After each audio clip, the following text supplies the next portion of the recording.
million people. This upcoming census introduces two highly complex variables. First, a shift away from paper towards smartphone-driven self-enumeration. Second, the reintroduction of questions regarding caste for the first time since independence. The resulting figures are the ultimate political currency. They will directly dictate the next delimitation of both Lok Sabha and state legislative assembly constituencies. By transitioning to digital self-enumeration, the census alters its traditional data integrity risk profile. New friction points in the user experience create vulnerabilities that have the potential to distort the balance of legislative power. Delimitation is the process of drawing electoral boundaries based on exact population figures to ensure proportional representation across regions. Because political power is tied directly to these demographic numbers, the exact criteria used to count individuals are fiercely contested by both local communities and state governments. The underlying complication is that the Indian Constitution does not legally dictate the methodology of the count. It leaves open whether the census should use a de jure method, based on legal residency, or a de facto method, based on physical presence. The specific administrative rules chosen to define who counts and where they are counted will structurally favor certain regions over others when national power is distributed. India uses an extended de facto method. A household includes anyone, relatives, domestic helpers, or paying guests, who shares food from a common kitchen. During the 20-day enumeration, enumerators count usual residents, absent members present for one night, and full-time visitors. Compare this to voter registration, which operates on entirely different logic. Registering to vote requires a strict 6-month residency. Because the census defines presence in days and the electoral roll defines it in months, the recorded census population of an area will never perfectly align with its local voter rolls. The extended de facto model contains a significant data gap. Non-resident Indians living abroad are completely excluded from the census. According to the Ministry of External Affairs, there are roughly 1.58 crore NRIs. That is over 1% of the entire country's population currently uncounted. To understand the political cost of this omission, imagine if all 1.58 crore NRIs were concentrated in a single state. They would command at least 5 Lok Sabha seats. This gap doesn't affect the country evenly, heavily impacting states with high outmigration, such as Kerala and Gujarat, the state of Punjab, Telangana, and Tamil Nadu. This heat map highlights Kerala, where the 2023 migration survey found 22 lakh people working abroad. By excluding them, the state loses the equivalent of 1 Lok Sabha seat.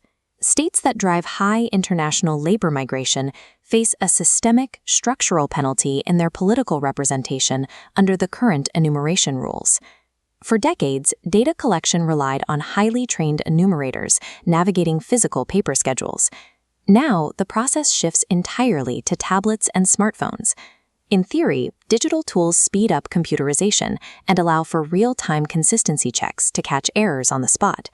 But the population enumeration phase relies on highly complex bureaucratic definitions that are difficult to translate to a screen. In 2011, defining disability took 6 printed pages of instructions. Today, this gets compressed into a simple drop-down menu. Overwhelmed by complex follow-up questions, citizens using self-enumeration often deliberately provide incorrect answers just to quickly finish the form. Translating dense demographic definitions into a simplified digital user interface reliably produces respondent fatigue, actively degrading the fidelity of the data. The hardware itself adds friction. During the recent socioeconomic survey in Karnataka, a significant portion of the 3 million enumerators struggled to properly operate the provided digital equipment. To bypass this, some enumerators collect data on paper and have family members input the results into the database from home, creating a severe and obvious accountability risk. Post-enumeration surveys show these methods consistently miss specific demographics. Distant relatives and domestic helpers living in the house have the highest rates of omission. Conversely, these informal data entry methods frequently misclassify students living away in hostels as household residents. Self-enumeration and proxy data entry amplify historical blind spots.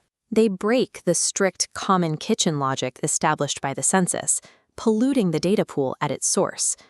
Now, layer onto this fragile digital system the most explosive variable of the 2027 census, the collection of caste data. Recent state-level surveys in Bihar and Karnataka prove that whenever caste data is tabulated, communities that feel underrepresented will aggressively reject the final numbers. Combining a highly volatile socio-political question with an untested, self-reported digital infrastructure creates an obvious vector for both widespread community dispute and localized fraudulent enumeration. To protect the data pool, the user interface requires immediate structural redesigns. The software must include explicit, unavoidable prompts asking if helpers share meals or demanding exact return dates for absent members. Without aggressive field testing of how users actually interpret the digital UI, the government risks a repeat of 2001, where localized data corruption forced the cancellation of the census in specific regions. The 2027 census relies on a delicate digital architecture.